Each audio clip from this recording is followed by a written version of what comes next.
2012 में son of Sardar release हुई थी, जो कि शाहरुख खान की मूवी जब तक है जान से नहीं डरी और सीधा उससे भिड़ गई। और अब 13 साल बाद सन ऑफ सरदार 2 रिलीज हो रही है, जिसको सैयारा मूवी की वजह से अपनी रिलीज डेट आगे बढ़ानी पड़ती है। लेकिन जब फिल्म देखी तब समझ आया अजय देवगन किसी और मूवी से नहीं बल्कि खुद की मूवी से भाग रहे थे। आप भी जब फिल्म देखोगे तो समझ जाओगे। सन ऑफ सरदार 2 बॉलीवुड की एक सीक्वल है, जिसमें बस फिल्म का नाम उठा लेते हैं, फिल्म की स्टोरी बदल जाती है, उसकी क्वालिटी बदल जाती है। मेरी तरफ से इस मूवी को 5 में से 0 स्टार मिलेंगे और उम्मीद करता हूँ कि कोई भी लोग इनकी मूवी को देखने ना जाए। पब्लिक इनको ऐसा सबक सिखाए कि अगली बार ऐसी घटिया मूवी बनाने से पहले इनके हाथ कांप जाएं। अक्षय कुमार को तो यूं ही बदनाम कर रखा है अपनी बेकार फिल्मों के लिए, लेकिन इस बार असली धोखा तो अजय देवगन ने दिया है। 2025 की सबसे नॉनसेंस फिल्म है ये, और मुझे नहीं लगता कि इसके बाद कोई इससे बेकार फिल्म आ सकती है। भाई सपने में भी नहीं सोचा था कि इस मूवी को देखने के बाद हाउसफुल 5 जैसी मूवी मास्टरपीस लगने लग जाएगी। अब सबसे बड़ी बात तो ये है कि इस मूवी में संजय दत्त नहीं है और उनके बिना ये मूवी अधूरी है। और दूसरा, इस फिल्म में सोनाक्षी की जगह मुरनाल को लिया गया है, जो कि अजय देवगन की पर्सनालिटी के सामने बच्ची लग रही थी। 2 घंटे 20 मिनट अच्छी खासी लंबी मूवी है ये, लेकिन शर्त के साथ बोल सकता हूँ कि आपको इसके किसी भी जोक पर नेचुरली हंसी नहीं आएगी। जब से फिल्म देखना शुरू किया है, अजय देवगन का इससे खराब एक्टिंग परफॉर्मेंस कभी नहीं देखा। और हाँ, गलती से भी अपने परिवार के साथ इस मूवी को देखने मत चले जाना, क्योंकि इसमें काफी सारे डबल मीनिंग जोक्स हैं, हिंदी और इंग्लिश दोनों में ही।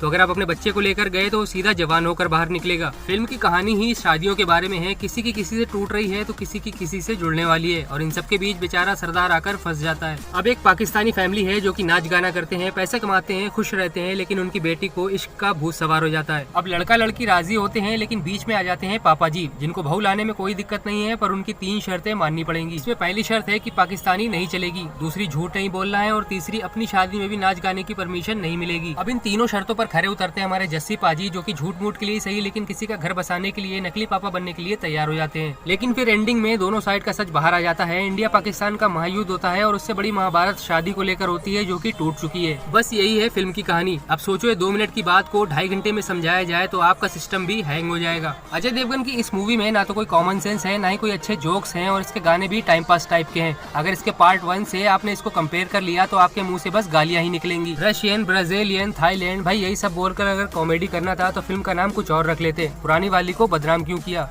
और अजय देवगन की कॉमेडी को तो क्या कहा जाए, वो कॉमेडी ऐसी कर रहे थे जैसे कोई सर पर बंदूक रखकर जबरदस्ती करवा रहा हो। एक भी जोक पर हंसी नहीं आई। अजय देवगन खुद अजय देवगन की एक्टिंग नहीं कर पाए। बस सनी देओल का सीन इस फिल्म का बेस्ट पार्ट है, बाकी इक्का दुक्का कहीं पर ठीक लगा, वरना इस फिल्म के डायलॉग तो ठंडे हैं। और सबसे ज्यादा ये फिल्म चुभेगी सरदारों को, जिनको कम अक्ल पैदल दिखाकर प्रेजेंट किया गया है। पंजाब में ये फिल्म खुद सरदार भी देखने नहीं जाएंगे। इतने सारे कैरेक्टर उठा लिए, इतने सारे एक्टर ले लिए, लेकिन एक का भी सही से इस्तेमाल नहीं किया। पूरी की पूरी फिल्म बस रवि किशन की पंजाबी, अजय देवगन की मजबूरी और मुरनाल के कपड़ों के बीच चक्कर लगा रही है। और मुरनाल का तो इस फिल्म में पूरी तरह से मिसयूज किया है। और इस फिल्म में जो अच्छा पाकिस्तान, सच्चा पाकिस्तान वाला एजेंडा चलाया है।